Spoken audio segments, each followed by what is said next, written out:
Hey, welcome on in, guys. Tobin here with you. Thanks for checking out the channel. Hope you're doing fantastic out there. If you guys could subscribe, that'd be great. And appreciate you stopping by here on a busy night in South Florida sports. Man, I am getting so sick of stories like this. I get really, really tired of hearing about the whole culture thing for the Miami Dolphins and how much it sucked over the last few years, and especially last year. And I'm not saying that the stories aren't warranted. I mean, like, look, I guess if it sounds like it from enough sources, you got to take it for what it is. We heard some of this last year from Deshaun Elliott. A lot of people didn't want to hear it when he was on the Pittsburgh Steelers. And, you know, I think a lot of that stuff has been echoed, especially, I don't know if you guys saw Omar Kelly's piece that came out where, you know, he was talking to a lot of the players discussing some of the issues that have been around the Miami Dolphins, including the tardiness issue. And I know a lot of the guys spoke today about that being squashed, and that's great. But Jordan Poyer was on Good Morning Football. And, I mean, this guy, you want to talk about somebody I don't want to hear from about this. First of all, no judgment on anybody's recreational substance use. But we did watch you on a reality show in a Costa Rican river covered in mud, which, by the way, he oddly in this interview like wanted to show off when they were like, "Hey, Jordan, what, you have all those jerseys. What's that?" He goes, "Oh, that thing? That is my official tank top from Enigma. You know, when I was in the Costa Rican rainforest doing ayahuasca with A-Rod." I was like, "You hung that? Like that's something that like you definitely wanted to be asked about that, right? Like it's too odd. Nobody would just put a ratty ass tank top in the background of their interview scene. Like I wouldn't just be like, if you guys see this, you see I have my paintings all here from Parks and Rec. If I threw up a ratty ass shirt, you'd be like, "Tobin, what is that? Oh, that thing?"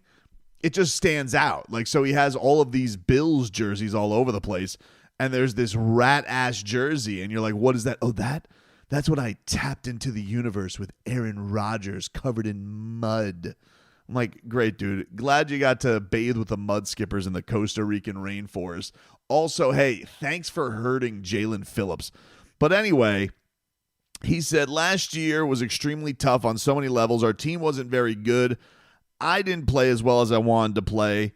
And transitioning from Buffalo, the culture was different."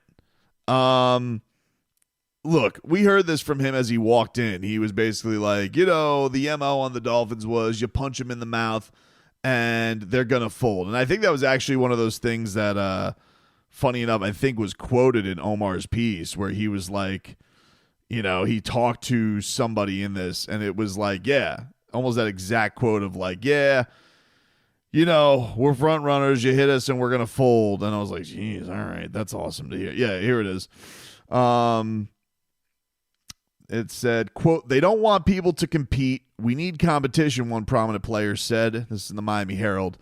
"That's why we're a front-running team. When we get punched in the mouth, we don't fight back." And, yeah, look, I'm not denying it. Trust me. I mean, obviously the Miami Dolphins need a shock to their system when it comes to their culture.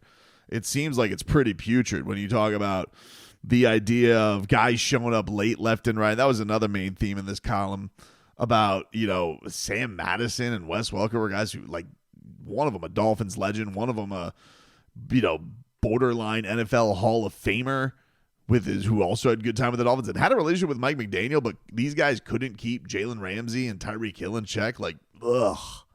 It's so bad to read all that. The hope that I have is if the Dolphins are able to cut this out and get to somewhere with a revamped core with a lot of younger guys, most of the veterans basically kicked out of the locker room, that maybe something anew can brew from it. But it cannot be denied that Mike McDaniel, who seemed to have a good relationship with all, I believe he had a good relationship with Jordan Poyer, like a flirtatious one that almost led to him being here, which is one of the things I found super odd about this. It's like these guys seem to vibe with Mike McDaniel, but it's almost like this buddy system of nuzzling up to the stars, if you will. it doesn't compute for accountability, especially when things go wrong. And that's the problem with the Dolphins is like, for the most part of the Mike McDaniel era, we've dealt with streaks, but usually fast starts, good records. And last year you had to deal with adversity. And it is one of the things that truly, truly does worry me about this season. You know, the schedule is going to come out. I'm doing this a little before 8. I'll do another thing on the schedule for sure. But you got to wonder. A lot of division games early on for the Miami Dolphins this year. It has leaked, which, by the way, as an aside, I'm not a person who's a stickler about leaking. I don't mind people leaking draft picks. I'm cool with that. I don't like people leaking the schedule order. I like that being unveiled. Maybe 1, maybe 2 games. All right, the international game. The fact that the whole schedule leaked today and no judgment. All right, no shade at anybody on Twitter. This is just my personal opinion. I don't like people leaking it game by game. I don't like it, and I don't like it. It's just to me, one reveal, that's a win, that's a loss. Let's play it. And unfortunately, this whole Easter egg hunt everybody's gone on to fill out the schedule, it was basically out today by 4 o'clock. So that bummed me out a little bit.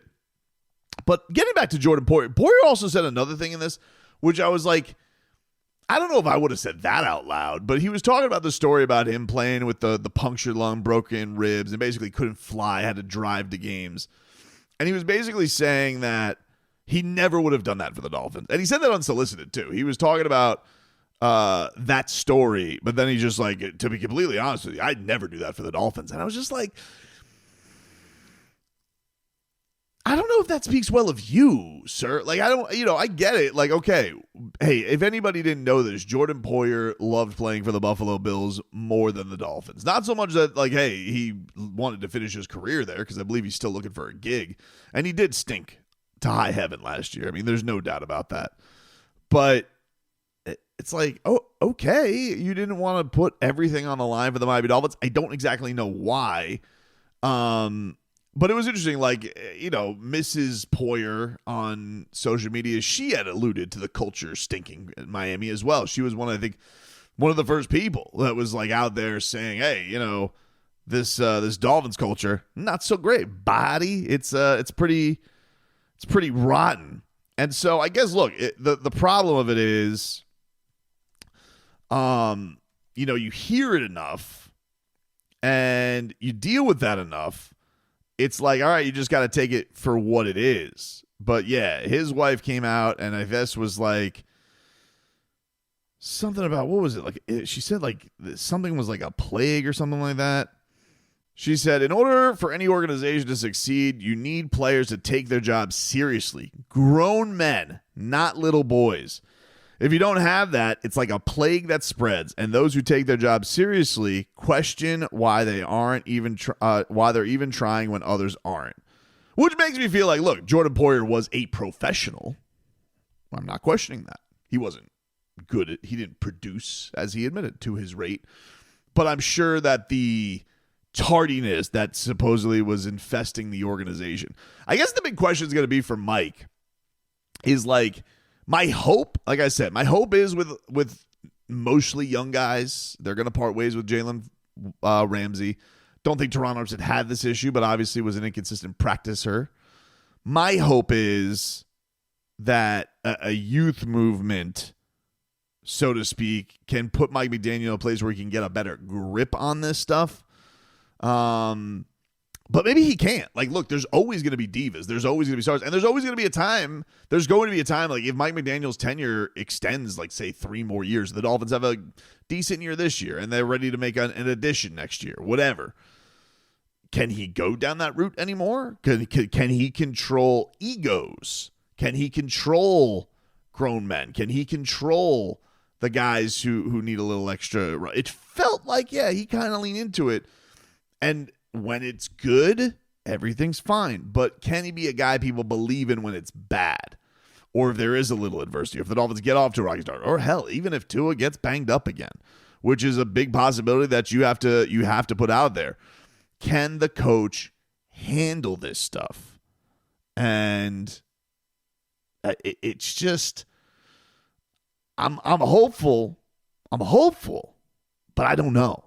Like, I can't sit here with certainty and give it and breathe confidence into it. Because it really feels like, look, if the quarterback isn't there, dude, all hell can break loose. Really. And that, I guess, speaks to Tua. I think Tua can kind of keep these things a little more together because it felt like it was coming back and then he got hurt again and, you know, the rope was letting go of, to use a spoism. But, you know, to keep hearing this time after time after time, it does make you feel like, it does make you wonder if the Dolphins do get off to a slow start, if they would pull the plug on Mike McDaniel. Maybe give Anthony Weaver a chance. Because remember that article that Armando Salguero wrote, and I said it at the time. I just found it odd that it said that Jalen Ramsey's issue was with Mike McDaniel, but he has respect for Chris Grier.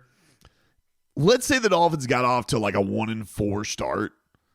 That feels to me like, dude, toasty cheeks on the hot seat. And almost like, hey, people are going to then blame to keep their jobs. So he's got a lot to prove. There's no doubt about it. I mean, Chris Grier aside and his issues aside, Mike McDaniel has a ton to prove because this stuff continues to circulate. It continues to be out there. And whatever's gone on with him, the high-profile guys that he's brought in, Poyer included, Odell Beckham included, Jalen Ramsey, Tyreek Hill. Dude, none of these guys seem like they want to dig in with this franchise. And it's hard not to point it to the coach. You know, maybe to the quarterback's injuries too. Maybe. But I think the locker room does dig to as a leader when he plays. It's just unfortunate that he gets unavailable because of his injuries. But the coach, I mean, I don't know how many of these things we need to come out here to realize it. And Omar's article on top of it, how many of these things do we need to do before we put up red alert with this stuff? I'm hopeful that the young guys there, when Kenneth Grant says I'm a culture changer, dude, I hope so. I hope this can be a Zach Sealer, Kenneth Grant defensive locker room that can take over and, you know, grab Cam Smith and bring him along for the ride and make him successful. And, you know, and Jordan Brooks, who can call the team out soft and hopefully turn everybody around and all these. I'm a hope. Chop Robinson, I hope he can change the narrative. Chubb and JP being healthy. And then I hope on the other side, like Tua can get the best out of Tyreek Hill, can stay healthy, and an O-line that's going to have some consistency in practice can bring it all together. I'm hopeful. But I can't act like I'm not worried.